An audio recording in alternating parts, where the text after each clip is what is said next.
L'édito politique sur Europe 1. Bonjour Vincent Trémollet de Villers. Bonjour Dimitri. Du Figaro. Et ben alors Vincent, cette Coupe du Monde en hiver au Qatar qui ne devait intéresser personne, finalement, ça passionne les foules et les téléspectateurs au point que l'événement central de la semaine, l'événement sportif, politique, sociétal aussi, c'est cette demi-finale France-Maroc qui aura lieu mercredi soir. Oui, il faut dire que cette compétition est absolument exceptionnelle.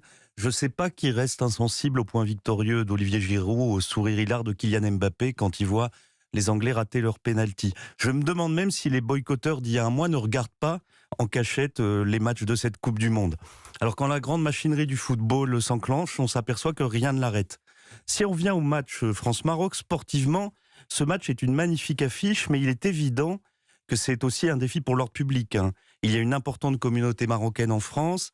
À cette communauté s'agrègent nombre d'Algériens, de Tunisiens. Pour beaucoup d'entre eux, l'équipe du Maroc n'est plus seulement l'équipe du Maroc, mais celle qu'on a...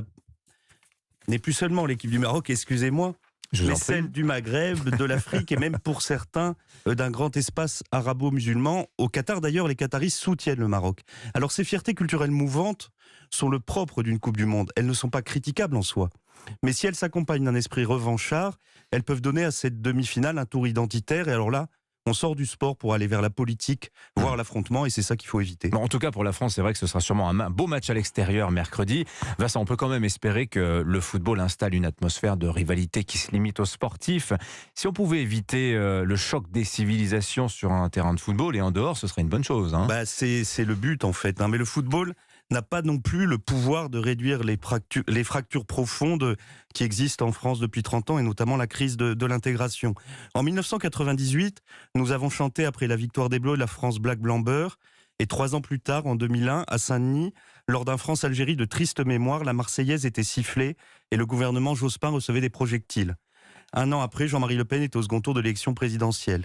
Les matchs de la Coupe d'Afrique des Nations donnent souvent lieu en France à ce que l'on appelle pudiquement des débordements. Alors soyons clairs, que des étrangers en France ou que des Français d'origine étrangère fêtent bruyamment la victoire de leur pays, on peut le comprendre. Mais quand la joie se change en colère, c'est là qu'on ne comprend plus. Les violences inacceptables que l'on a vues ces derniers jours à Lille ou Paris, et même Bruxelles, n'arrivent pas à Casablanca ou à Rabat.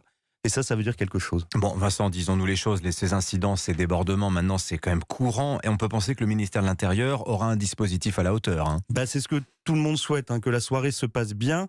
Le problème, c'est que très souvent, au nom d'une vision un peu bisounours du vivre ensemble, on a mal évalué les risques. J'ai en tête 2 dates. La première, c'est le titre de champion de France du PSG.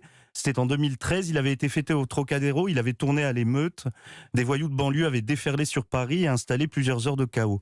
Le pouvoir avait naïvement dit à l'époque, mais on pensait que ce serait la fête. Oui. Le second exemple, c'est évidemment la finale de la Ligue des Champions au Stade de France au mois de juin dernier. Là, une fois encore, le risque de violence a été minoré et donc la police débordée. Alors mercredi soir, pour que la fête soit belle, il ne faut donc pas être naïf.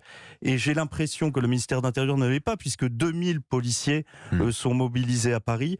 Il faut dire que si ça retourne mal, ça sera difficile d'expliquer que c'est la faute des supporters britanniques. CQFD, merci beaucoup Vincent Trémollet de Villers.